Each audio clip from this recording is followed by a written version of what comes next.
네, 안녕하세요. 수리논술 강사 최지희입니다. 그렇게 박수로 맞이해 주시다니 너무 감사드립니다. 어머니들 제 머리 색깔 보고 깜짝 놀라셨죠?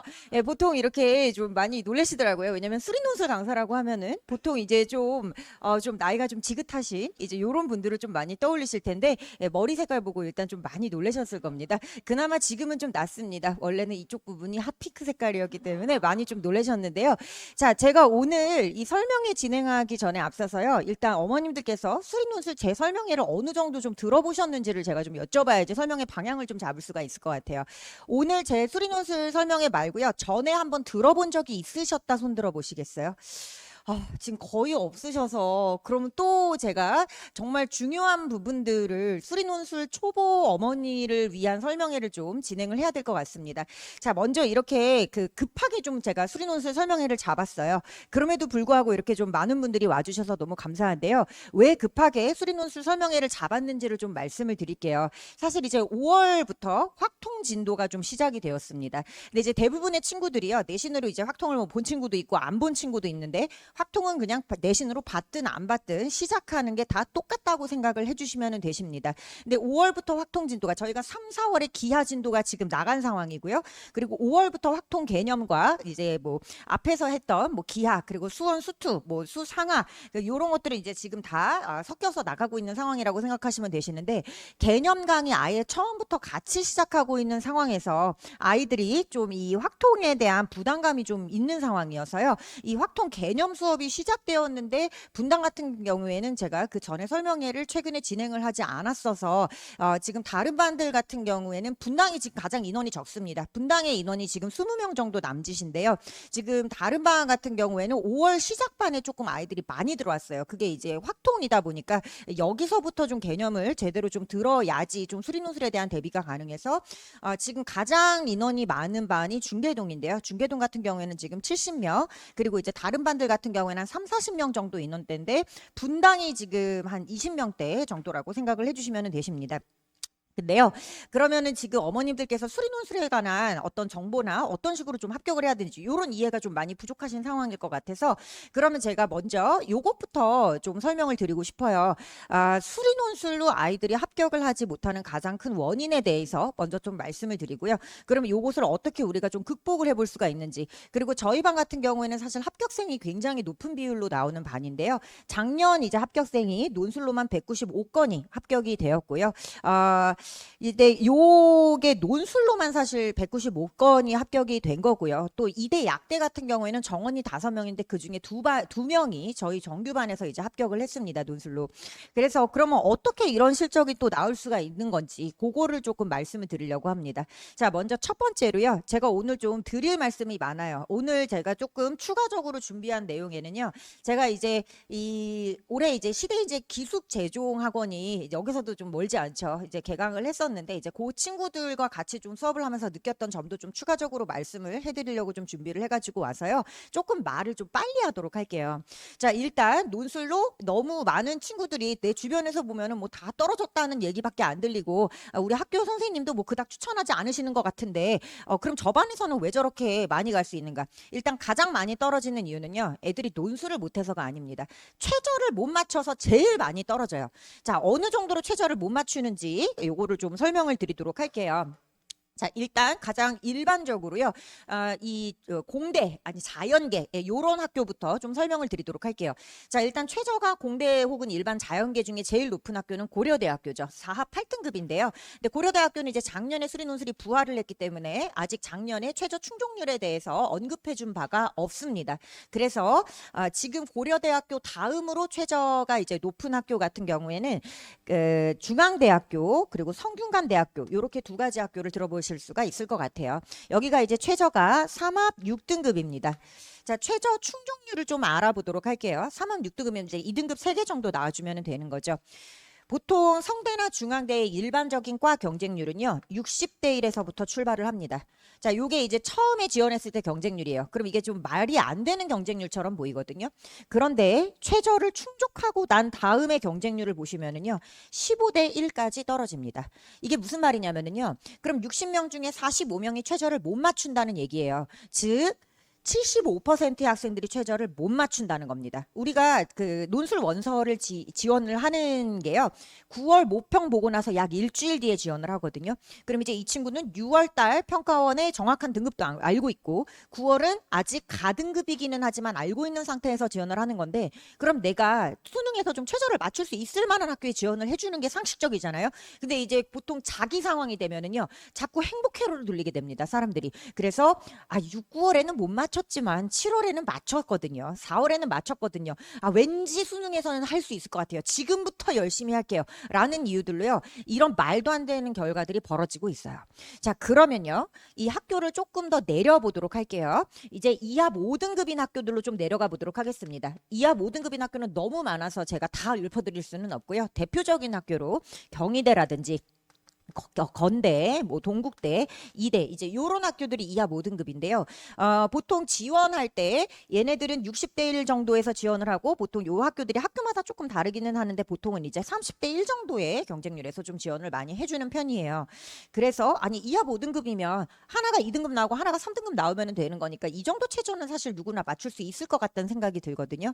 하지만 의외로 40% 정도의 친구들밖에 최저를 맞추지 못합니다.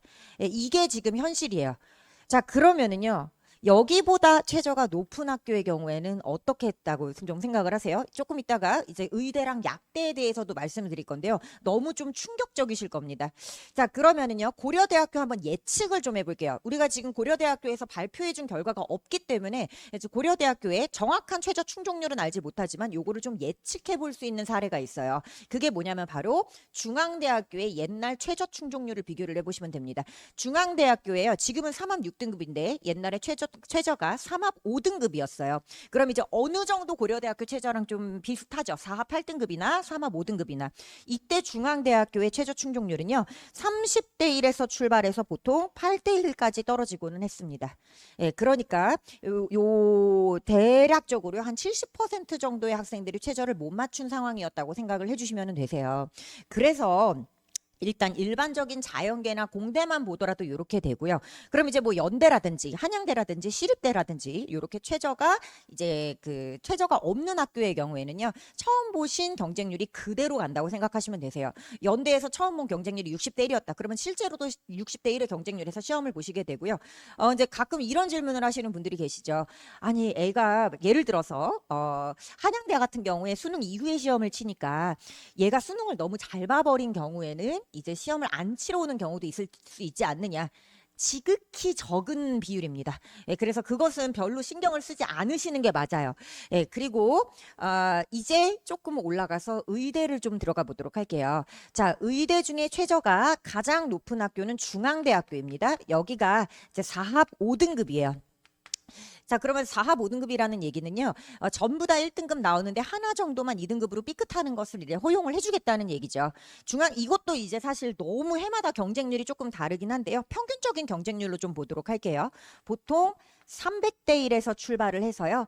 최저 충족하고 난 다음에 이게 사실 말이 300대 1이지 이게 얼마나 말이 안 되는 경쟁률이에요. 10명 뽑으면 3,000명 지원해서 2,990명 떨어뜨린다는 거거든요. 그래서 최저를 충족하고 난 다음에 경쟁률은요. 30대 1 정도로 떨어집니다. 그럼 이게 도대체 몇 퍼센트 정도 되는 애들이 최저를 못 맞추는 거예요? 무려 90% 정도 되는 애들이 최저를 못 맞추고 있는 겁니다. 그러니까 어머님들께서요. 사실 이제 주변에서 우리 아이의 뭐 선배 혹은 이제 요런 친구들이 논술 썼는데 떨어졌어. 최저 때문에 라는 얘기는 거의 안 합니다. 그냥 떨어졌다고 얘기를 해요. 왜냐하면은요. 우리 아이가 예를 들어서 건대 논술을 썼는데 떨어졌어. 근데 최저를 못 맞췄어라고 하면은요. 얘가 이하 5등급을 못 맞추는 애라는 거를 얘기를 하고 다니는 거잖아요.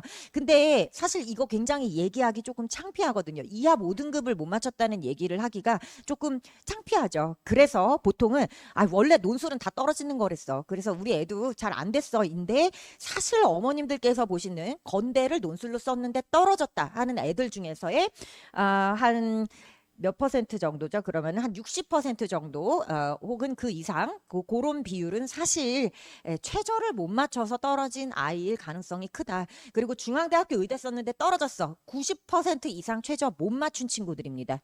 여기보다 더 심각한 데가 있어요. 혹시 어딘지 아실까요? 어디냐면은요. 중앙대학교 약대입니다. 왜냐하면은요, 여기가 이제 말이 안 되는 최저를 가지고 있어요. 사합 5등급입니다. 예, 그런데 이제 요 최저랑 요 최저가 살짝 다른데요. 어떤 다른 점이 조금 있냐면, 얘는 이제 탐구 평균이에요. 그리고 요거는 탐구 둘 중에 잘한 거 하나만 제출해도 됩니다. 그러니까 의대보다는 조금 널널하죠. 예, 그런데 중앙대학교 약대 최저 충족률은요, 공개를 해준 적이 없습니다. 그런데 이제 저희가 좀 유추해 본 결과로는 약대 같은 경우에는요, 사실 이 최저가 말이 안 되는 게 보통 3합 5등급 정도의 최저를 가지고 있는 약대들도 굉장히 많아요. 그래서 보통 이제 여기가 최저 충족률이 한 10% 정도 되죠. 그럼 약대 같은 경우에는 이제 5% 정도일 것이다라고 추정 정도를 하고 있습니다. 예를 들어서 중앙대학교 약대에 뭐 200대 1의 경쟁률이었다. 그러면 이제 실제로는 한 10대 1 정도의 경쟁률로 말이 안 되는 좋은 경쟁률에서 사실은 시험을 볼 수 있는 상황이라고 생각을 하시면 되고요. 그럼 우리 아이들이 이 좋은 최저 안에서 시험을 보는 애들이 돼야 되는데 대부분의 아이들은 좋은 최저를 맞춰주는 역할을 하고 있다고 지금 생각을 해주실 수가 있을 것 같아요. 그래서 일단 이런 현실적인 얘기들을 좀 먼저 해드리고요.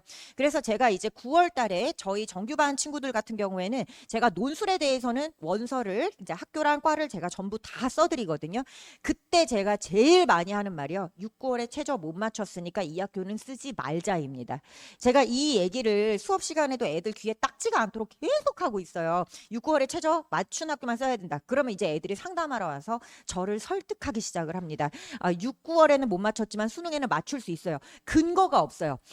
수능에 맞추려면 6, 9월에 맞춰 왔어야죠, 진작에. 그리고 자꾸 4월이랑 7월에 맞췄다는 얘기를 자꾸 하는데요. 아시다시피 이건 전혀 상관이 없습니다. 왜냐하면 우리가 재수생을 제외한 수능을 보는 게 아니잖아요. 재수생이 포함된 수능을 보고 있기 때문에 전혀 상관없다고 말씀드리고 싶고요. 인정하기 싫은 거예요. 6, 9월이 이것은 내 점수가 아니다라고 이제 생각을 하고 싶은 건데, 그래서 보통 논술 원서는 6개 쓰면 6개 다 떨어지는 게 평균적입니다. 왜냐하면은요, 보통 최저 못 맞춰서 다 떨어져요. 왜냐하면 보통 그런 마인드로 좀 접근을 하거든요. 그리고 어쩜 그렇게 모의고사 날마다 애들이 아픈지 모르겠어요. 6월에 아팠다. 그러면은요, 이 변명이 통하려면 9월에는 잘 봤어야 됩니다. 그러면 그래, 그럼 6월 모의고사 점수는 무시하고 9월 걸로 상담해 줄게. 이게 되는데 6월에도 아프고 9월에도 아팠던 애는 수능 날에도 아픕니다. 그렇기 때문에 6, 9월 모의고사 기준으로 반드시 하셔야 되고요. 이제 제가 하고 다니는 스타일이 조금 어려 보이지만 제가 사실 시대인재 학원에 있은 지만 10년이 되었고요. 사실 시대인재에서 제일 오래된 강사 중에 하나이고 논술 강의를 한 지는 15년 차입니다. 생각보다 나이를 들으시면 조금 깜짝 놀라실 것 같은데 생각보다 조금 나이가 많아요. 근데 이제 제가 이 15년의 세월 동안 아이들 논술을 가르치면서요.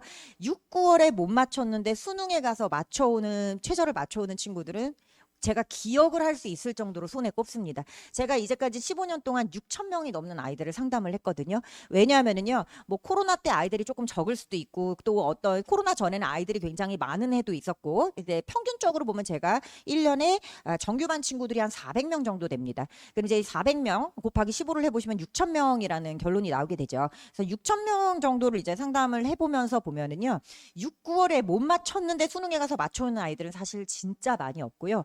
6, 9월에 맞췄는데 정말 안타깝게 수능에 가서 못 맞춰온 아이들의 비율은 생각보다 좀 있습니다. 이것도 왜 그런지 좀 말씀을 드릴게요. 자, 6, 9월에 맞췄는데 수능에 가서 맞출 수 있을지 없을지는 그거는 제가 이제 예측할 수 있는 부분은 아니에요. 6, 9월에 맞췄으면 보통 이제 수능에 가서도 맞추겠구나. 6, 9월에 못 맞췄으면 수능에 가서도 못 맞추겠구나라고 보통 이제 생각을 하게 되는데, 왜 6, 9월에는 맞췄는데 수능에 가서 못 맞추는 애들이 나오게 되냐면은요. 이 실력자들 있죠. 이 수능 실력자들이요. 6, 9월 모의고사에 진짜로 등장하지 않고 본인이 다운받아서 풀어보고 실제 수능만 치는 경우들이 생각보다 조금 많습니다. 이제 이런 친구들이 이제 어떤 친구들이냐면요. 저희 조교들도 이거를 거의 매년 하고 있거든요. 이제 조교들 중에서 조금 아쉬운 친구들. 그래서 따로 뭐 재수학원을 다닌다든지 하지는 않지만 이제 혼자 뭐 여름방학 때부터 좀 공부를 해보면서 그냥 6, 9월 모의고사는 다운받아서 시간 맞춰서 자기가 풀어서 등급 정도를 채점해보고 수능에 가서 등장하는 친구들. 이제 요런 친구들이 보통 이제 위에서부터 깔고 내려오기 시작을 하죠. 그리고 이제 어떤 친구들도 있냐면은요. 지방대 의대를 갔는데 인서울의 의대를 가기 위해서 한 번 더 해보는 친구들도 상당한 비율이 있습니다. 그리고 인서울 의대를 다니고 있는데 메이저 5 의대를 가기 위해서 다시 해보는 친구들의 비율도 은근히 많아요. 그럼 이제 이 친구들이 사실 위에서부터 깔고 내려오기 시작을 하는데 이제 얘네들 중에서 물론 재수학원을 다니면서 이 기록에 남는 모의고사를 보는 애들도 많지만 학원을 따로 다니지 않으면서 그냥 혼자 공부하면서 공부를 어떻게 하는지 알고 있는 친구들이잖아요. 혼자 공부를 하면서 그냥 다운받아서 6, 9월 정도 풀어보고 실제로는 수능에 가서 등장해버리는 이런 친구들 때문에 6, 9월에 맞췄는데 수능에 가서는 못 맞추는 비율은 생각보다 조금 높은 편입니다. 예, 그래서 그것까지는 제가 예측해 볼 수가 없지만 그래도 일반적으로는요. 6월에 맞췄으면 수능에 가서 좀 맞추는 편이고 못 맞췄으면 수능에 가서도 좀 못 맞추는 편이기는 해요. 그래서 일단 저희 반 애들 원서를 쓸 때는요. 저는 반드시 최저를 맞출 수 있을 것 같은 학교만 일단 우선적으로 좀 지원을 하게 합니다. 이거를 설득하는데 조금 시간이 많이 걸려요. 예, 그래서 이제 그런 부분에서 좀 합격자의 차이가 많이 있고요. 자, 그리고 논술의 목표를요, 현실적으로 잡으셔야 돼요. 이 현실적이라는 말이 무슨 말이냐면요, 무조건 낮춰서 쓰세요가 아닙니다. 현실적이라는 말은요, 내가 만약에 수능으로 한 요 정도를 쓸 수가 있어요. 그리고 학종으로 한 요 정도 보통 이제 한 요 정도에서 이제 학종을 쓴다고 하면은요, 왜 논술은 여기 가서 쓰시는지 모르겠어요. 논술을 보통 로또라고 좀 많이 생각을 하시는 것 같아요. 전혀 아닙니다. 왜 논술이 로또가 아닌지는요, 사실 올해 수강한 친구들일수록 논술 합격자의 비율은 좀 압도적으로 많이 증가를 합니다. 그러면은 이거는 로또가 아니라 보통 1등급인 친구들도요. 파이널만 수강한 친구들 중에서는 합격자를 찾기가 좀 많이 어려워요. 그래서 3등급인 친구라도 1월부터 오히려 3등급인 친구가 논술을 수강한 친구가 파이널만 수강한 1등급보다 훨씬 논술 합격자의 비율은 좀 많이 높은 편이라고 말씀을 드릴 수가 있을 것 같아요. 그래서 저희 이 195건도요.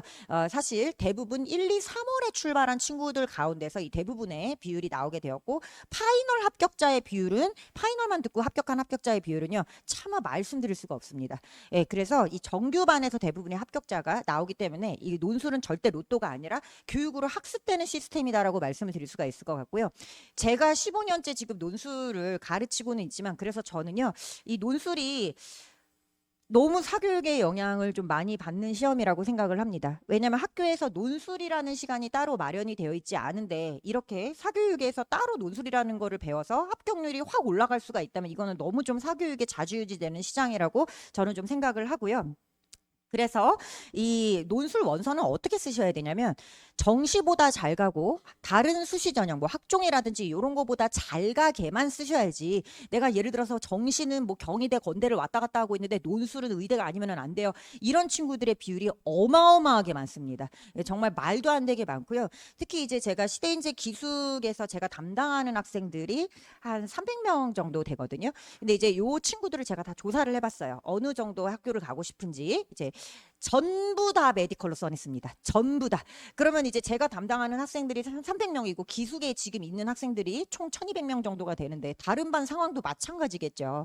그래서 아이들의 눈높이 그리고 어머님들의 눈높이는요. 보통 이제 좀 굉장히 현실적이지 않습니다. 그러면 이제 나중에 수시 쓴 거 좀 다 떨어지고 나서 진짜 정시로만 가야 될 때 이 정시 점수를 생각해 보면은 이게 생각보다 정말 가기가 많이 좀 힘들거든요. 이거를요 아마 재수생 자녀 혹은 이제 한번 입시를 겪어본 첫째가 있으신 분들은 이게 무슨 말인지를 아실 거예요. 근데 이제 보통 그렇지가 않죠. 그리고 보통은요 저한테 상담을 하시거나 저한테 오실 때에는 이 처한 상황을 굉장히 솔직하게 등급까지 좀 얘기를 해주시는데요.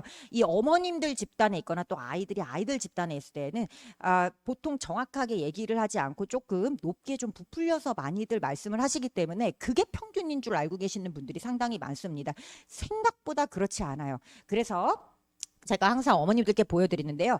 뭘 좀 보여드리냐면 이 논술은 1등급도 어렵댔어. 근데 우리 아이는 3등급이니까 아예 가능성조차 없을 거야 라고 생각하시는 분들이 많이 계시는데요. 생각보다 그렇지가 않습니다. 그래서 제가 요 자료를 일부러 좀 가지고 왔어요. 너무 높은 학교만 넣지 않고요. 그래도 한 2대 정도까지 이렇게 좀 넣어봤는데 또 어떤 어머니께서 따로 요청을 주시더라고요. 우리 아이는 그냥 인서울만 가면 되기 때문에 그냥 인서울까지 자료 혹시 있으시면 좀 보내주실 수 있으실까요? 그러면은 이제 뭐 그 어머니께는 따로 따로 좀 보내드리기도 했어요. 보통 지금 이제 시즌에 인서울까지 별로 관심이 없으셔서 제가 요거 이제 중앙대 이대까지 조금 자료를 잘랐습니다. 예, 근데 보시면은요, 자, 수능 수학이 2대 약대 붙은 애들 수능 수학이 2등급이 나왔고요. 그리고 이제 보시면은 많이들 2, 3등급 대가 사실은 생각보다 굉장히 지금 차지하는 비율이 많아요. 자, 빈칸으로 지금 쳐져 있는 애들이 있죠. 요건 이제 저희가 합격자 조사를 할 때 이제 요런 거 물어봤을 때 죽어도 내 수능 수학 등급과 내신 등급은 말할 수 없다라고 인터뷰를 해준 친구들입니다. 예, 그럼 기본적으로 3등급 미치라고 생각을 해주시면 되세요. 예, 그래서 빈칸은 그냥 3이라고 써 놓으셔도 사실 무방합니다. 예, 보통 이제 2등급만 되더라도요, 많이 좀 얘기를 해주거든요. 근데 보통 3등급 이하가 되면은 많이 좀 얘기를 안 해줍니다. 예, 그래서 근데 그나마 올해는 애들이 좀 답변을 잘 해준 편이에요. 보통 이게 빵꾸가 한 반 이상 뚫려 있어야 되거든요. 근데 이제 올해는 좀 아이들이 협조적으로 좀 인터뷰를 많이 해줬던 요런 해입니다. 그래서 보시면은요, 연대도 지금 3등급으로 합격한 친구, 그리고 무려 4개를 논술을 합격을 했는데도 자기 점수를 공개하지 않은 이런 친구들도 있어요. 예, 그래서 생각보다 이 정해진 수학에서의 등급이 중요하다기보다는요, 얘가 어느 정도로 좀 논술이라는 과목에 대해서 열심히 좀 공부를 하고, 그리고 답안지를 좀 많이 작성을 해보고 첨삭 때 내용을 좀 이해를 해서 다음 답안지 쓸 때는 그런 부분들을 좀 수정을 하려는 노력을 했는지, 그런 부분들이 좀 많이 좌우를 합니다. 그래서 이제 제가 어머님들께 좀 말씀드리는 거는요, 이 또 제가 좀 이해가 안 되는 부분이, 정시에서는 나온 점수를 맞춰서 쓰시잖아요. 예를 들어서 얘가 정시로 한양대를 갈 수 있어요. 근데 한양대학교에 전자공학과를 쓰고 싶은데 전자공학과 갈 점수는 안 되고, 얘가 건설환경공학과를 갈 점수가 낮다고 하면은 전자공학과 안 쓰시잖아요. 건설환경공학과 쓰시거든요. 그런데 어쩜 그렇게 논술에서는 제일 점수대가 높은 과만 쓰시는지 모르겠어요. 논술이요, 과마다 점수 차이가 어느 정도로 심하게 나냐면요, 정말 논술 문제가 어렵게 출제된 해에는 합격 점수가 무려 3배 차이가 나는 경우도 있습니다. 근데 이거는 정말 어렵게 출제된 해고요. 예, 보통 약간 어렵게 출제된 해에는 보통 합격 점수가 한 2배 정도 차이가 나요. 이 2배 차이라는 거는 가장 낮은 과랑 가장 높은 과의 점수 차이를 얘기를 합니다.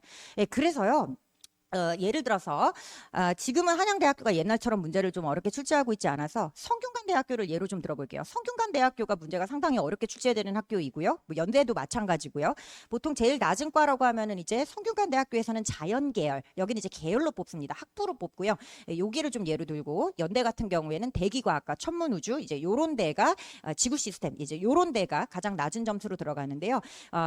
가장 낮게 좀 들어가는 친구들이 30점대 후반에서 40점대 초반 정도의 점수로 들어가고요. 그리고 지금 어머님들께서 이제 생각하시는 그런 종류의 공대들, 신소재공학과, 전자공학과, 화학공학과, 전기공학과, 이제 요런 데들은 보통 8, 90점대의 점수로 합격을 합니다.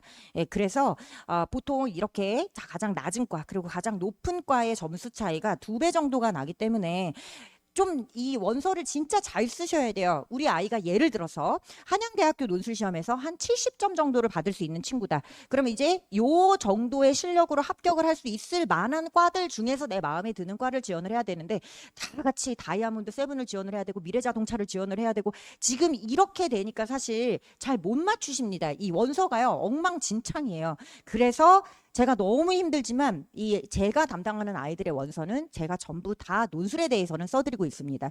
대신 정시나 학종에 대해서 물어보시면은 저는 그 부분에 대해서는 아예 알지를 못해요. 그래서 제가 이제 나중에 그 원서 쓰기 전에요, 미리 좀 어머님들 그리고 아이들께 숙제를 좀 드릴 겁니다.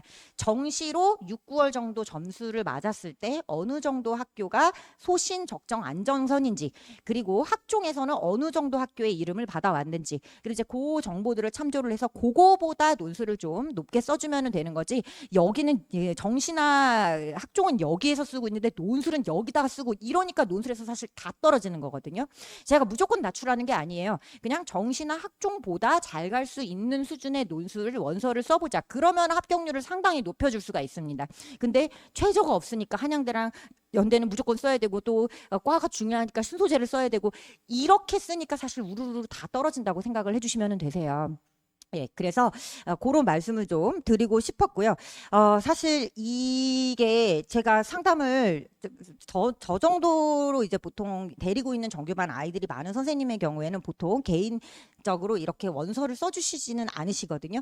그리고 저도 사실 이게 너무 힘들어요. 왜 힘드냐면은요, 원서 지원 기간이 보통 일주일 정도입니다. 9월 모평 보고 일주일 정도 뒤에 원서 지원이 시작이 되고요. 보통 일주일 정도 안에 이제 원서를 써야 되는데, 그럼 제가 평균적으로 담당하는 아이들이 400명 정도라고 생각을 했을 때 이 아이들 원서를 다 써야 되거든요. 그래서 보통 그때가 제가 1년 중에 파이널보다 더 힘든 일주일이에요. 거의 잠을 못 잡니다.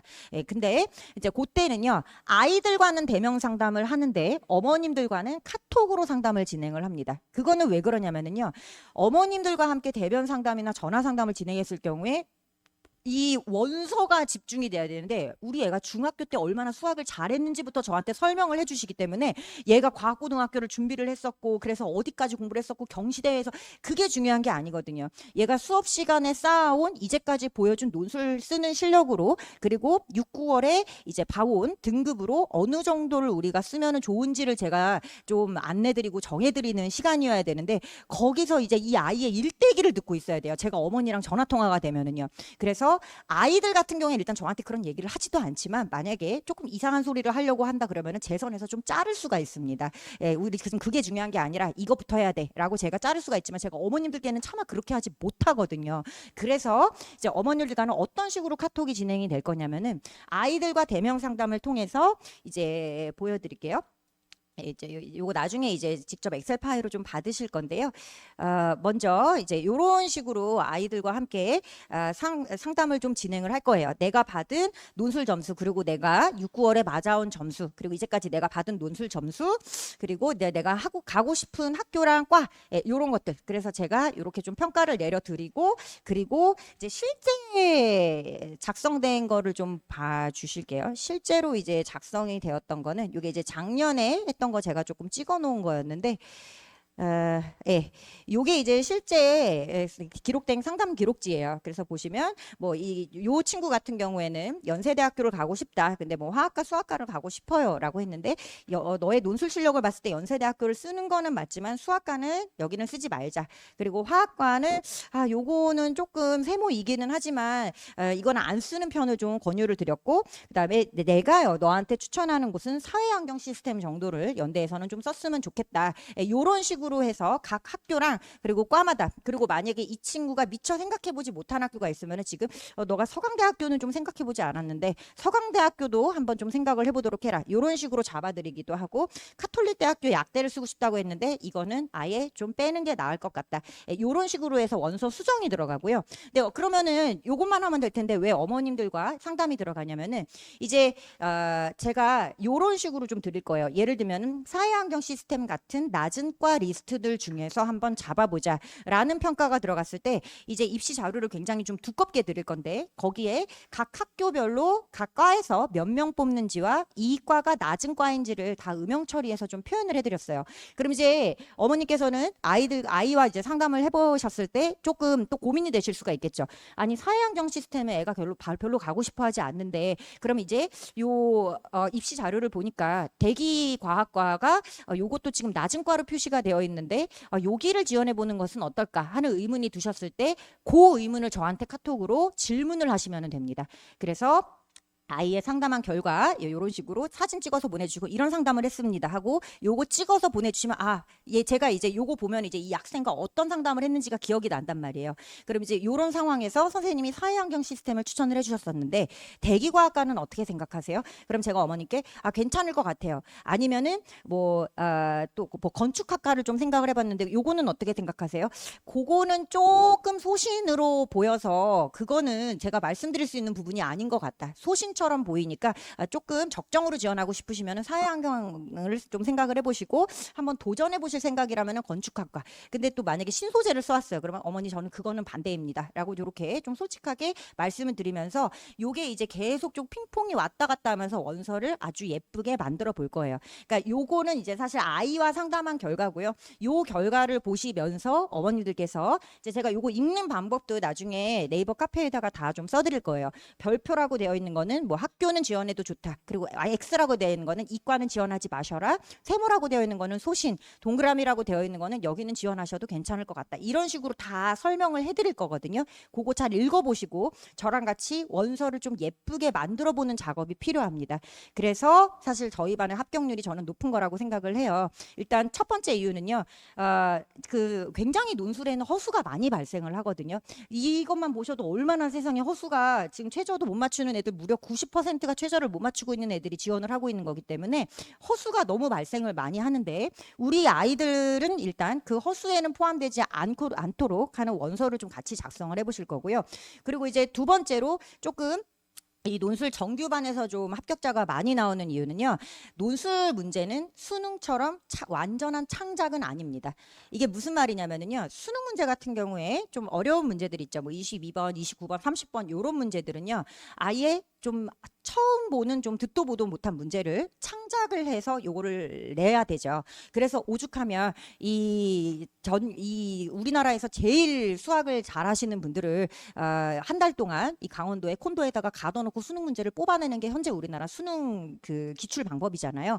근데 사실 논술은 그렇지가 않습니다. 논술 같은 경우에는요. 일단 족보가 있다고 좀 생각을 해주시면 되세요. 이거는 이제 저희 그 이과 쪽을 전공하셨던 이제 어머님들께서 이제 무슨 말인지를 조금 더 정확하게 알아들으실 수가 있을 것 같은데요. 저 이제 중간고사나 기말고사 이제 시험 볼 때 보시면은요. 학교마다 좀 족보가 있지 않습니까?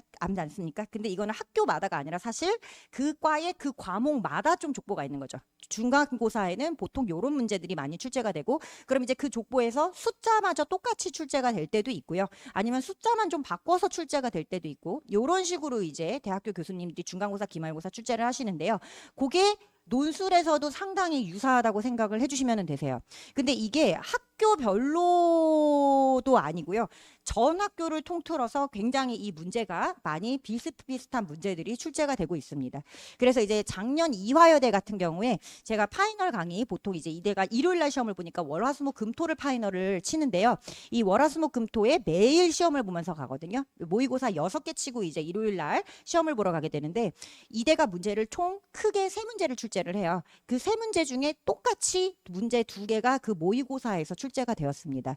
그러면은 이거는 제가 무슨 뭐 엄청 뭐 신기를 발휘해서 이런 문제만 뽑아 넣은 게 아니고요. 그냥 원래 많이 출제되는 유형 중에서도 이대에서 많이 출제되는 교수님이 몇 년 동안 가장 많이 출제하셨던 부분의 문제들을 뽑아서 넣어놨기 때문에 이제 사실 그렇게 되는 거지. 예, 이거는요 아이들의 수강 후기를 읽어보셔도 마찬가지예요. 그 수강 후기 첫 번째 장에 보시면은요 이 이대 약대 합격자 요 친구들 이 친구의 그 수강 후기에서도 보시면은 수업 시간에 연습했던 모의 문제들이랑 기출 문제들과 풀이 방식이 유사한 문제들이 많이 나온다.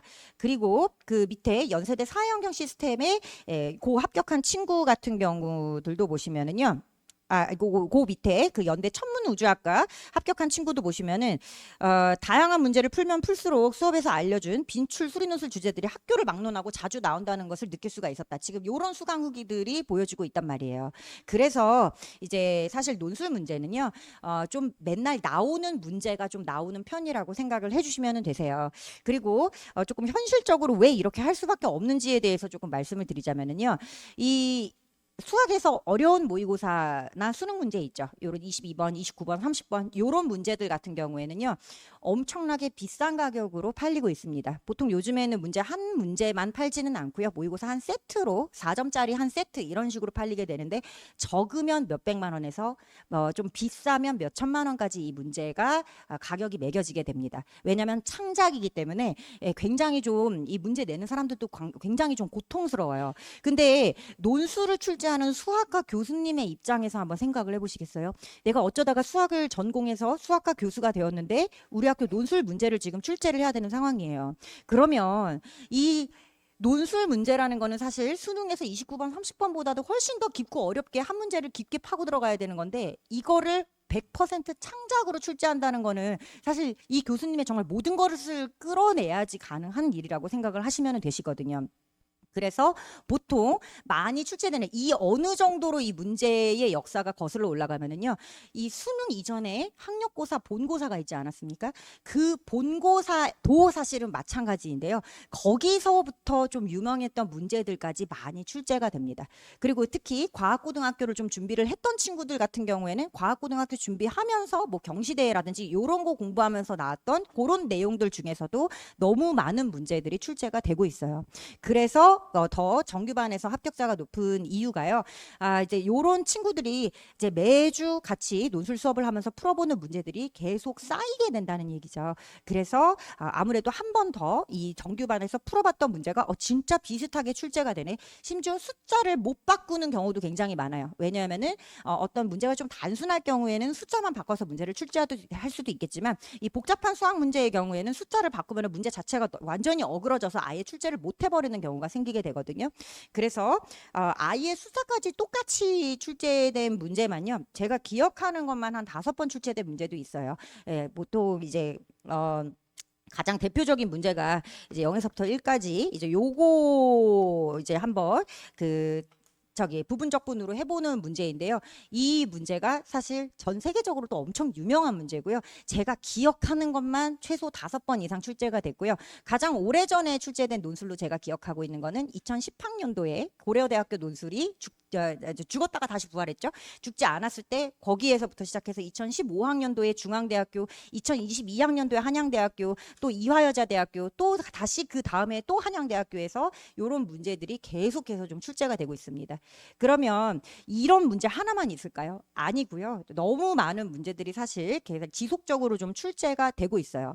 그럼 내가 어떤 문제가 좀 논술에서 반복적으로 출제되는지 한 번만 풀어보면 그 문제를 대비할 수 있느냐? 아니죠. 그렇게 따지면은 이제 우리가 대학교에서 보는 중간고사나 기말고사도 누구나 다 100점을 맞아야 되는데 특히 이 이과, 공대 이쪽을 전공하신 분들께서는 아실 거예요. 이게 한 번만 공부해서는 안 되잖아요. 이거를 계속해서 풀어보고 내 것으로 체화하는 시간을 가져야지 우리가 이제 대학교 중간고사, 기말고사에서 좋은 성적을 거둘 수가 있듯이 채점 방식도 대학교 기말고사, 중간고사와 똑같은 방식으로 채점이 됩니다. 그래서 어떤 조건 하나 빼먹었을 경우에 점수가 깎이고 답만 냈을 경우에는 아예 빵점이에요. 예, 풀이 과정 중에서 답을 끝까지 내지 못했더라도 적어도 이 문제를 어떤 식으로 풀면 된다라는 설계만 해놓고 나가도 교수님은 점수를 주십니다. 그래서 이런 얘기들을 좀 해드리고 싶었어요. 그래서 보통 아까 말씀드렸던 이 1등급인데도 파이널만 들었던 학생들보다는 오히려 1월부터 좀 꾸준히 들었던 3등급인 학생이 더 좋은 점수를 받아오는 가장 큰 이유 중에 하나가 이 계속해서 출제되는 문제들을 복습하고 본인이 계속 써보는 시간을 가지고 그거에 대한 첨삭을 받고 그리고 계속 비슷한 문제들을 풀어보고 이거를 연습해보는 시간을 가지면서 얘가 논술에 오히려 더 이 마지막에 파이널만 6일간 들었던 친구보다는 얘가 사실은 훨씬 더 논술을 잘하는 친구가 될 수가 있는 거죠. 그래서 이제 이런 거를 잘 모르시는 분들 같은 경우에는요. 1등급이 내가 떨어지는 걸 보면서 뭐야 1등급도 안 되잖아. 그러면은 논술은 로또네. 그러면은 이거는 논술을 뭐 어차피 우리 애는 3등급이니까 안 되겠네. 이런 이상한 결론에 좀 도달을 하시고요. 이거를 학교 선생님들도 사실은 잘 모르십니다. 그래서 학교마다 분위기가 엄청 달라요. 그래서 제가 대표적으로 좀 분위기가 다른 학교를 좀 언급을 해드리자면은 저기 중계동 위쪽에 대진여고라는 좀 공부 잘하는 여자 고등학교가 있습니다. 제가 이제 10년 정도 전에 그 학교에서 그 방과 후 수리논술 교사를 했어요. 근데 그때 이제 좀 아이들 반응이 좋아서 2반이 만들어졌었는데 20명씩 해서 총 40명을 가르쳤었는데 그 40명의 논술 합격률이 엄청나게 좋았습니다. 그래서 이제 대진여고에서는 그 다음부터 논술을 좀 전폭적으로 밀어주기 시작을 했어요. 제가 방과 후 교사를 한 거는 그거 1년인데 제가 이제 중계동에서는 학림학원이라는 곳에서 논술 강의를 하고 있는데요. 그 학림학원의 최지희라는 선생님이 우리 작년에 아이들을 많이 합격을 시켰으니까 이제 그렇게 해서 한번 논술을 좀 준비해봐라라는 얘기를요. 실제로 학교 선생님이 아이들한테 해주고 계십니다. 오죽하면 올해 초에요. 그 선생님한테 전화가 왔어요. 작년에 우리 애들 이렇게 많이 합격시켜 주셔서 너무 감사하다는 전화를 학교 선생님한테 받았습니다.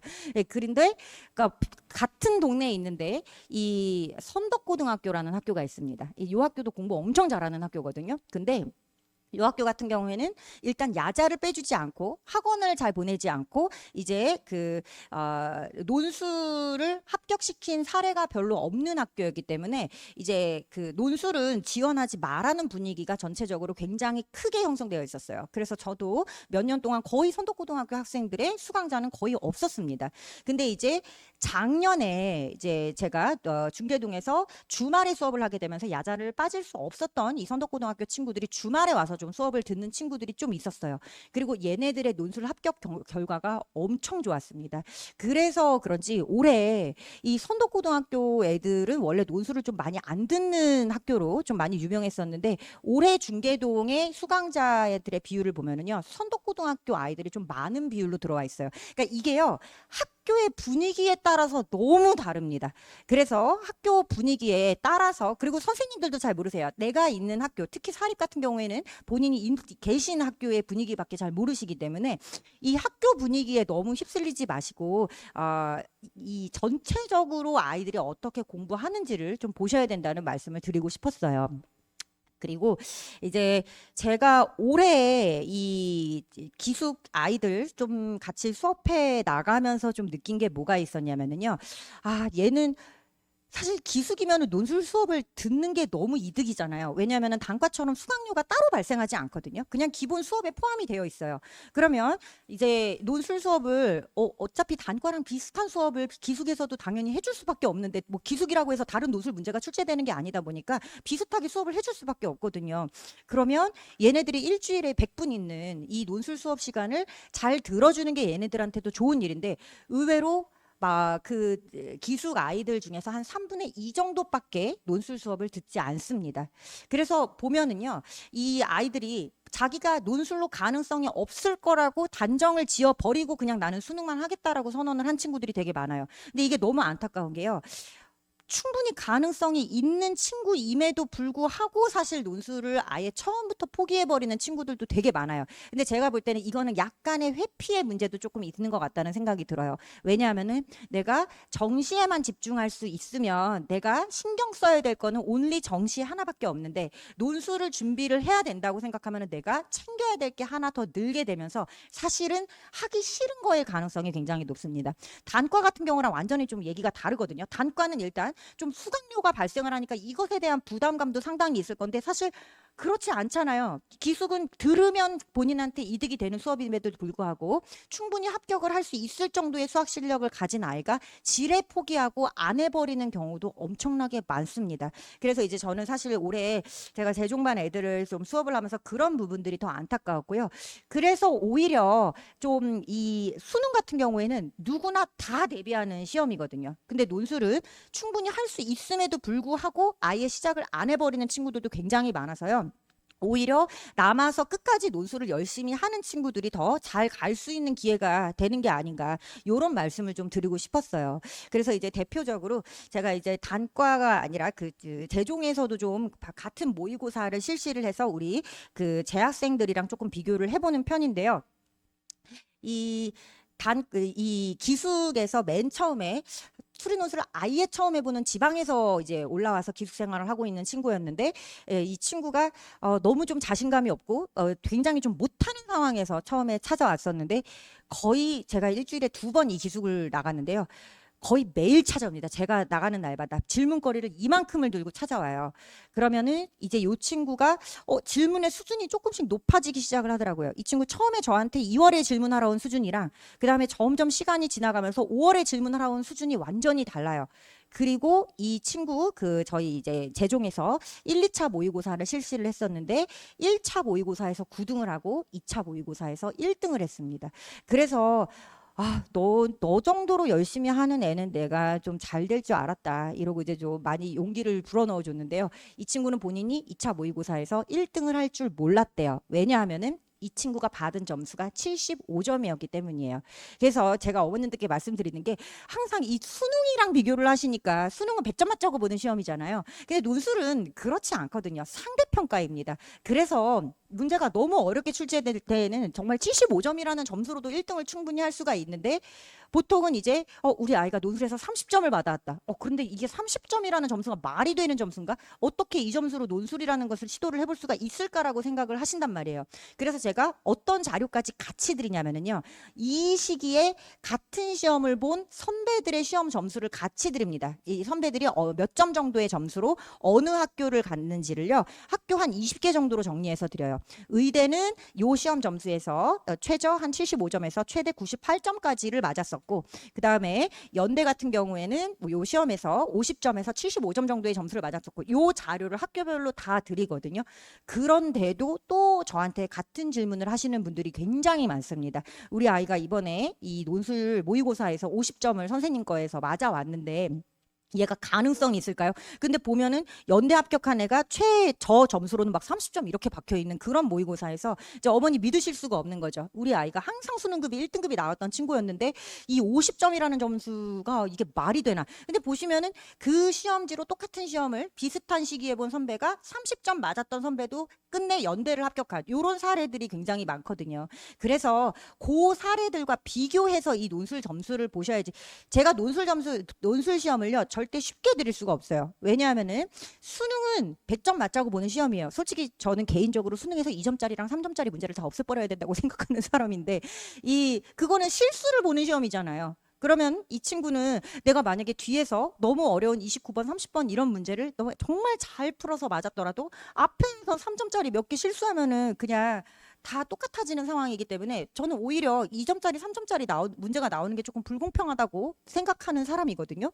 그런데 논술에서는 그렇지가 않거든요. 논술에서는 내가 정확하게 쓴 데까지 점수를 받고 끝내 답을 내지 못했더라도 내가 이 어디까지 썼느냐에 따라서 점수를 받고 또 수능에서는 오지선다에 대해서 잘 찍으면 점수가 4점이 나오지만 논술에서는 답만 잘 찍어서 맞췄다고 해서 점수가 나가지 않습니다. 진짜 답만 맞춘 경우에는요. 빵점 처리가 됩니다. 그래서 논술이 정말 내가 가진 실력만큼 가져갈 수 있는 그런 시험이라고 말씀을 드릴 수가 있을 것 같고요.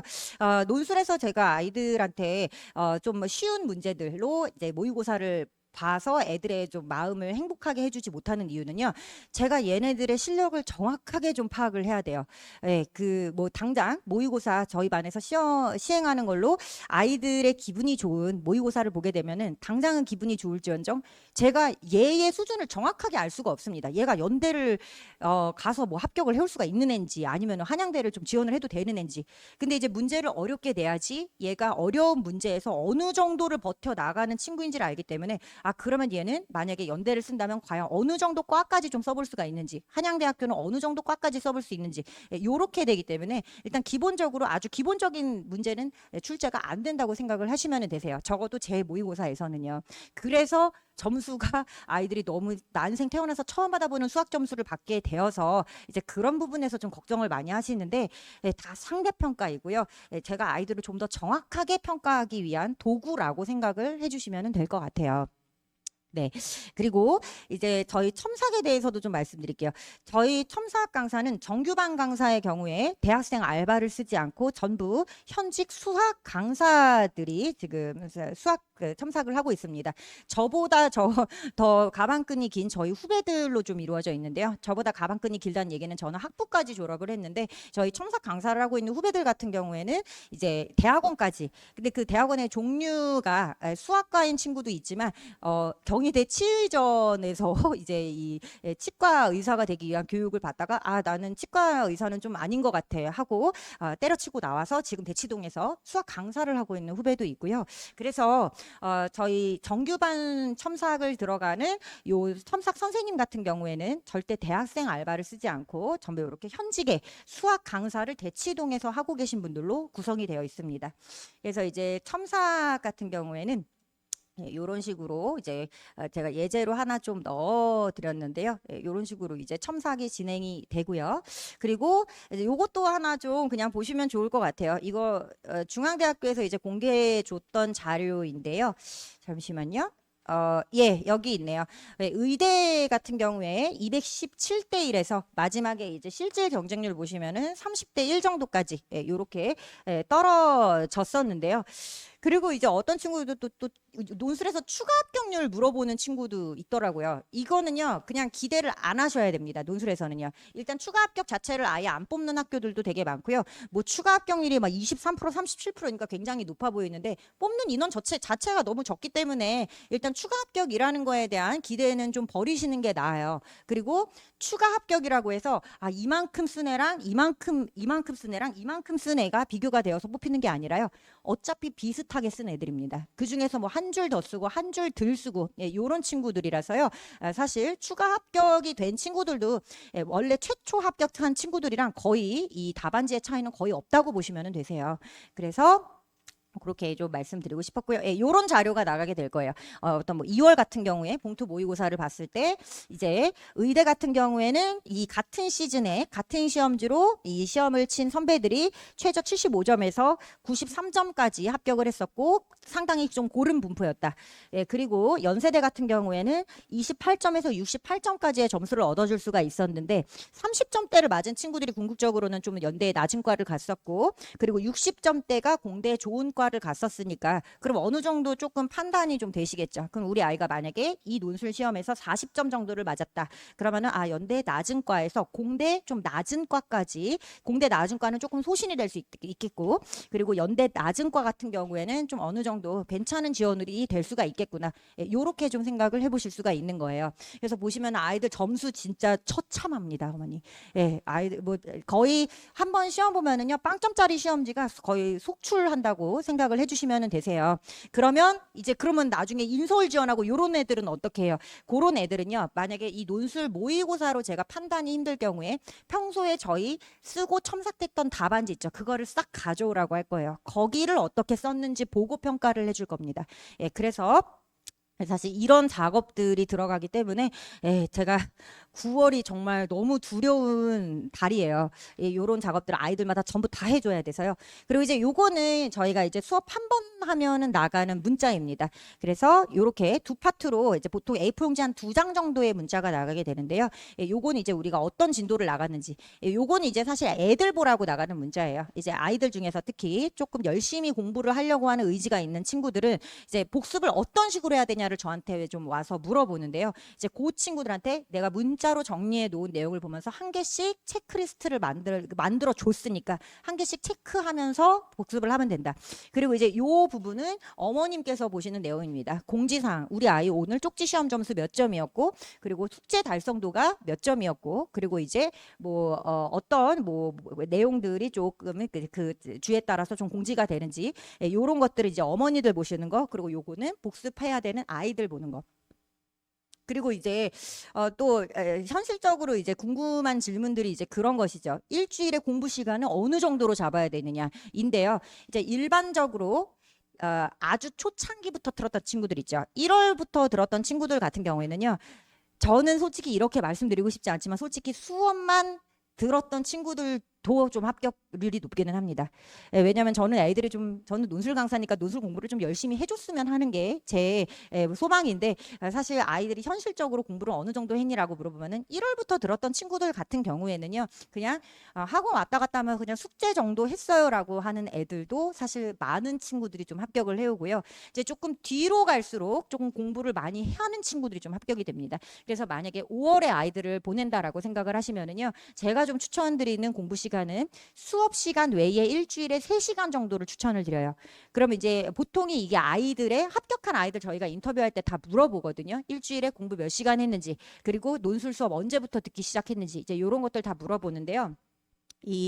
합격한 아이들 중에서 한 5월 정도에 들어온 친구들은 보통 일주일에 3시간 정도였다고 좀 얘기를 많이 합니다. 그래서 그 3시간 어떻게 구성했니라고 물어보면은 1시간은 이제 숙제하는 시간 그리고 이제 두 번째 시간은 저희가 이제 그 교과서 내용을 증명으로 정리한 이 증명 워크북을 제가 이제 시킬 거예요. 이제 그게 1년에 3바퀴가 돌아가는데 지금 2바퀴 반째 진행이 되고 있고 앞에 중간에 들어와서 못 보게 된 앞에 문제는 3바퀴 진행 진행할 때 처음부터 보실 수가 있습니다. 이거는 기본적으로 다 외우고 가야 돼요. 교과서에 나오는 증명은 기본적으로 기본입니다. 이것만 하면 되나요가 아니에요. 기본적으로 다 외우고 가셔야 돼서요. 근데 아이들 특성상 한 번만 하면 얘네들이 외우겠습니까? 절대 안 외우겠죠. 그래서 계속해서 반복적으로 좀 훈련을 시키고 있고, 그럼 우리 아이는 늦게 들어가는 게 어떻게 해요? 늦게 들어간 만큼 노력을 해줘야 되겠죠. 그래서 다른 친구들이 세 번째 복습하는데 그만큼 틀리는 문제가, 외우지 못한 문제가 나오지 않는 만큼 얘는 한 번 보더라도 한 번에 좀 정확하게 외울 수 있는 노력을 좀 해줘야지 될 거고요.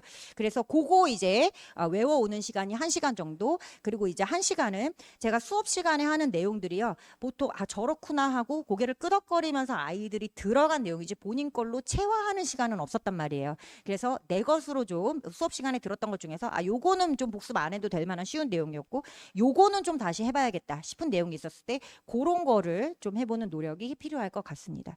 그래서 그렇게 해서 한 3시간 정도, 지금 5월에 들어오시는 분들은 저는 추천을 드리고요. 지난주에 이제 개강이 시작이 되면서 확통부터 이제 들어가게 되었었는데, 저희가 경우의 수 2항 정리까지가 지금 나간 상황이고요. 이번 주 토요일에 이제 1시 반부터 5시까지 수업이 있는데, 그때 오게 되면은 확률부터 시작을 하게 됩니다. 그래서 이제 앞에 못 들은 거 어떻게 해서 너무 걱정이 되시는 분들은 미리 그 지난주 강의를 신청을 하셔서 이제 듣고 오셔도 되고요. 아니면 그래도 우리 아이가 내신으로 한번 확통을 들었으니까 앞에 한 주 못 들은 건 괜찮지 않을까 생각이 드시면, 그러면 일단 요번 주에 애가 와서 들어보고 엄마 나 지난주 강의 필요할 것 같아, 안 들어도 될 것 같아, 요거를 아이가 직접 판단하게 하는 것도 좋은 방법입니다. 이제 그거는 이제 좀 아이들 성향이나 이런 것도에 따라서 좀 다를 수가 있어서 그거는 좀 결정을 좀 아이랑 상담을 해서 결정해 보시는 게 좋을 것 같아요. 그래서 이 논술 같은 경우에는요, 요 얘기도 하나 좀 해드리고 싶었어요. 이게 지금 사실 5월이니까 좀 얘기를 해드릴 수 있는 이유 중에 하나가, 저희가 이제 이 단과반 같은 경우에는 1월부터 계속 논술 모의고사를 쳐오고 있었고, 그리고 재종반 같은 경우에는 이번에 한꺼번에 모의고사 2회치를 같이 쳤거든요. 그래서 저는 솔직히 재종반 아이들의 논술 점수가 훨씬 높을 거라고 생각을 했어요. 근데 아닙니다. 단과 친구들 논술 점수가 훨씬 높아요. 거의 고3으로 구성된 단과 친구들임에도 불구하고 얘네들의 논술 점수가 이렇게 좀 많이 높거든요. 1등의 차이도요. 저희 특히 두 번째 모의고사 같은 경우에는 단과 애들이 1, 2, 3, 4, 5, 6등을 차지를 했고요. 재종 친구가 이제 재종에서 1등한 애가 7등을 차지를 했습니다. 그래서 이제 그 이유는요, 단과 수업 시간은 저 나름대로 좀 분석을 해봤는데, 단과 수업 시간은 어쨌든 일주일에 3시간 반이 진행이 되고요. 재종 수업은 1시간 40분이 진행이 됩니다. 일주일에. 그리고 단과 친구들은 이제 일주일에 한 번씩 1시간씩 죽어도 답안지를 써야 돼요. 싫어도 할 수 있는 게 그것밖에 없습니다. 1시간 동안 시간을 줄 때. 그래서 제가 보통 동영상 보강하지 말고 그냥 직접 와서 들으라고 얘기를 많이 해요. 왜냐면 조교 선생님 앞에서 지키고 있는 상황에서는 1시간 동안 뭐 딴 걸 할 수가 없어요. 그러면 어쩔 수 없이 이 문제를 풀려는 노력 밖에는 내가 할 수 있는 게 없거든요. 근데 그 과정 안에서 사실 실력이 많이 늡니다. 근데 이제 재종반 같은 경우에는 1시간 40분짜리 수업이다 보니까 이 안에 답안지 작성 시간까지 제가 줄 수는 없어요. 강의도 조금 축약을 해서 할 수밖에 없습니다. 3시간 반짜리 강의를 1시간 40분 동안 해야 되니까요. 그래서 저는 일단 답안지를 써보고 첨삭을 받는 과정이 없었기 때문에 이런 차이가 좀 많이 났다고 생각을 하고요. 그리고 이제 이런 것도 있죠. 아까도 말씀드렸지만 수능은 전국에 있는 모든 아이들이 다 준비하는 시험이거든요. 근데 논술 같은 경우에는요, 재종반 친구들 중에서도 작년에 논술을 한 번도 안 해본 친구들이 굉장히 많습니다. 그래서 올해 처음 보는 친구들이 많아요. 그래서 거의 동일선상에서 출발을 하고 있다고 보시면 되십니다. 그런 여러 가지 이유들이 좀 있을 것 같아요. 그래서 이 재종반 친구들 중에서도요, 기숙은 아이들 주말에도 밖에 나가지 못하기 때문에 뭐 기숙은 어쩔 수가 없지만, 이제 대치 재종이나 목동 재종에 있는 친구들 중에서도 첨삭이 좀 나는 논술을 제대로 준비하기 위해서 필요할 것 같다 싶은 친구들은 따로 단과를 신청해서 듣는 친구들의 비율도 좀 상당히 있습니다. 그래서 이런 내용들을 꼭 좀 얘기를 해드리고 싶었어요. 비단 꼭 수업에 대한 홍보보다는 어머님들께서 이 논술이라는 거에 대해서 어떤 식으로 우리가 좀 아이들을 공부를 시켜야지 합격을 좀 논술로 해볼 수 있을지에 대해서 좀 말씀을 드리고 싶었고요. 그리고 또 제가 이렇게 끝내드릴 법하면서 자꾸 안 끝내드리죠. 그 또 마지막으로 좀 드리고 마지막일까요, 과연? 그 마지막으로 좀 드리고 싶은 말씀이 그 배부되는 자료나 이런 거에 대해서요 너무 맹신하지 않으셨으면 좋겠어요. 그게 무슨 말이냐면은 이제 제가 아까도 말씀을 드렸지만 사실 이 논술이라는 거에 대해서 제대로 가르쳐 보지 않은 분들이 이 논술에 대해서 잘 모르는데 그냥 좀 얘기를 하는 것 중에 굉장히 잘못된 정보가 많습니다. 예를 들면 이제 작년 같은 경우에는 어떤 정보가 좀 퍼졌었냐면은요.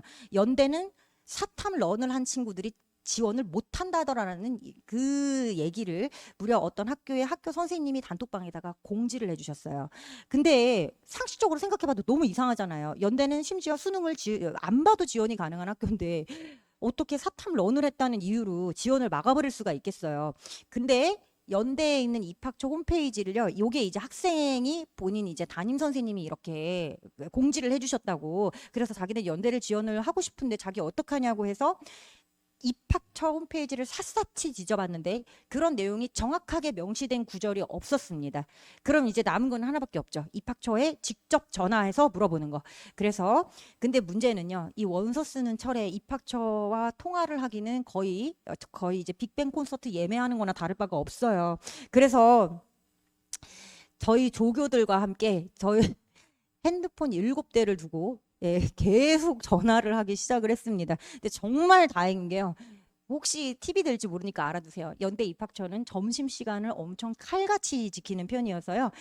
그 저희가 12시부터 1시까지인데 12시 58분부터 계속 전화를 두드리고 있었더니 계속 연결이 안 되다가 1시 땡 되자마자 한 대가 연결이 됐어요.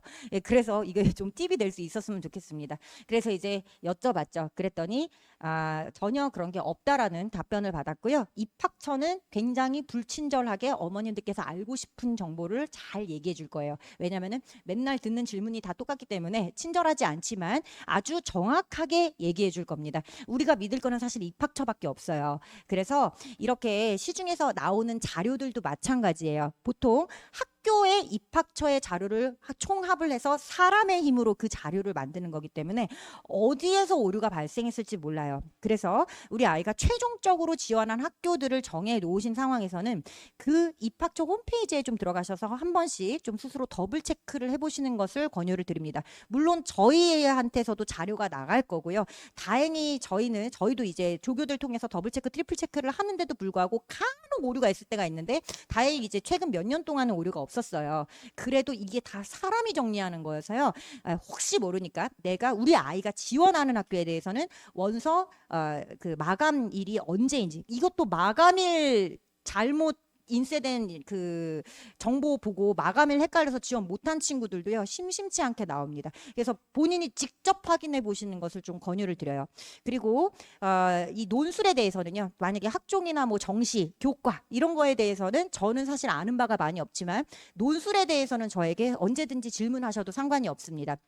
근데 가끔 이제 제가 이제 어머님들께 질문 뭐든지 괜찮으니까 다 해주세요라고 얘기를 하는데요. 어머님들께서는 제가 과로사로 죽을까봐 걱정이 되시는지 이제 좀 궁금한 게 있어도 좀 넘기시는 것 같아요. 근데요, 제가 과로사로 죽을까봐 걱정하셔야 되는 기간은 그 9월에 원서 상담 기간 일주일밖에 없습니다. 그리고 이제 나머지 기간 동안에는요, 이제 질문 많이 해주셔도 괜찮으세요. 그리고 이런 질문이 너무 아무것도 모르는 사람의 질문 같아 보여서 창피하지 않을까라고 또 걱정을 하시더라고요. 근데 걱정하지 않으셔도 됩니다. 어머님 저는요 이 15년이라는 세월 동안 6,000명을 상담하면서 정말 별의별 질문을 다 받아봤어요. 제가 작년에 받았던 질문 중에 제일 황당했던 거는 성균관대학교에서 경희대학교까지 오토바이로 몇 분에 끊을 수 있냐였습니다. 그러니까 같은 날 시험 보러 가고 싶으셨겠죠. 그래서 저는 성균관대학교를 태어나서 제 눈으로 목격한 바도 없는 사람이에요. 경희대학교는 콘서트 보러 한번 가봤습니다. 근데 성균관대학교는 태어나서 한 번 본 적도 없는 학교예요. 보통 그러시잖아요. 본인 학교 밖에 안 다니시거든요. 그래서 친절하게 답변을 드렸죠. 그 전날 직접 한번 해보셔서 시간을 측정해 보시는 게 가장 좋을 것 같습니다. 라고 답변을 드렸고요. 그리고 이런 질문 해도 되나요? 라고 하시면서 그 1차랑 2차의 차이가 뭔가 이제 모르실 수 있다고 생각해요. 이제 그런 질문 해주실 때도 있고, 그리고 간혹 이제 이런 경우도 있어요. 아이와 대화가 두절된 가족들, 특히 남학생일 경우에 이런 가족의 비율이 상당히 많습니다. 그럼 저는 메신저 역할을 해드릴 때도 있어요. 이제 어머니 여기 지금 학생이 한 명이 앉아 있네요. 이제 보통 남학생의 경우에 이런 경우들이 좀 많이 발생을 하는데요. 아이가 저한테는 다 얘기를 해줘요. 그리고 부모님한테는 내가 알아서 할 거니까 내버려 둬라는 얘기를 합니다. 그럼 이제 부모님은 궁금하시죠. 도대체 이 아이가 어떤 상담을 받고 있는가. 그럼 이제 저한테 연락을 하시죠. 좀 창피하지만 우리 집 상황이 좀 이래서 이런데 그 아이랑 한 상담 내용을 좀 정리해 주실 수가 있나요? 예, 그러면은 이제 그런 내용들, 심지어 너무 심각한 경우에는요, 얘가 지원하는 학교랑 과가 어딘지 모르시는 부모님들도 계세요. 너무 심각한 대화의 수준이 이제 좀 많이 갈등이 깊어져서 그런 경우에는, 그래서 어머니는 너무 궁금하시거든요. 얘가 도대체 무슨 학교를 지원을 하는가. 이제 그런 경우에도 좀 정리해서 드리는 그런 메신저의 역할도 담당을 할 때가 간혹 있습니다. 그래서요, 어떤 질문 같은 걸 하실 때 너무 이런 질문은 좀 너무 초보적인 질문이 아닐까? 이런 것까지 질문해도 되나? 좀 이렇게 너무 걱정하지 마시고요. 예, 그래야지 어머니들께서도 좀 아는 바가 많아지셔야지 제가 나중에 어떤 학교와 과들을 추천드렸을 때 좀 이유까지 좀 같이 납득이 되시면서 좀 이해하실 수가 있으실 거거든요. 그래서 저희 일단 여기 토요일 분당 시대인지에서는 1시 반부터 5시까지 수업이 진행이 되고 있고, 아까 말씀드렸던 대로 만약에 이번 주 토요일 바로 내일 모레죠, 오시게 된다면 확률부터 수업이 진행이 됩니다. 그리고 이 연락망은 요게 이제 저희 연구실에서 쓰는 번호인데요. 지금 현재 월, 목, 금은 조교 업무 그 연구실 업무폰 휴무인데요. 오늘 이 설명회가 진행이 되었기 때문에 저희 이번 주만 목요일 금요일까지 이 업무폰 업무는 계속 진행을 할 거예요. 보통은 월목금은 업무폰이 좀 휴일인 날입니다. 그래서 요걸로 이제 좀 저장을 해 두셨다가 논술에 대해서, 근데 또 사실 수강생이 아니어도 상관이 없어요. 만약에 수강을 하진 않지만 그때 분당 시대인지에서 요런 설명을 드렸었는데 논술에 대해서 궁금한 부분이 좀 요런 부분들이 궁금하다라는 게 있으시면은 사실 어머님들의 질문을 받아들이는 거는요, 저로서도 도움이 됩니다. 왜냐하면은 이게 또 생각하는 게 좀 다를 수가 있거든요. 저는 어머님들께서 이런 부분은 너무 잘 알고 계시겠지라고 생각했는데 의외로 모르시는 부분이 있을 수도 있고요. 이런 부분들 어머니 잘 모르시겠지 생각했는데 의외로 또 잘 알고 있는 부분들이 있으실 수도 있어서요. 이렇게 질문 뭐 있으실 때 논술에 대한 질문은 항상 저한테 해주시면 감사할 것 같습니다. 오늘 제가 끝나고 좀 개인적으로 질문을 받아드리면 좋을 텐데 제가 바로 기숙으로 좀 출근을 해야 돼서요. 이렇게 혹시 설명회에서 이런 부분들이 좀 궁금했다 하는 게 있으신 분들은 문자에 오늘 분당시대인에서 설명해 들은 부분인데 이제 요런 상황이고 이런 것들이 궁금하다라고 정리를 해서 문자로 보내주시면 제가 카톡으로 답변 드리도록 하겠습니다. 네, 감사합니다. 저는 최지희였습니다.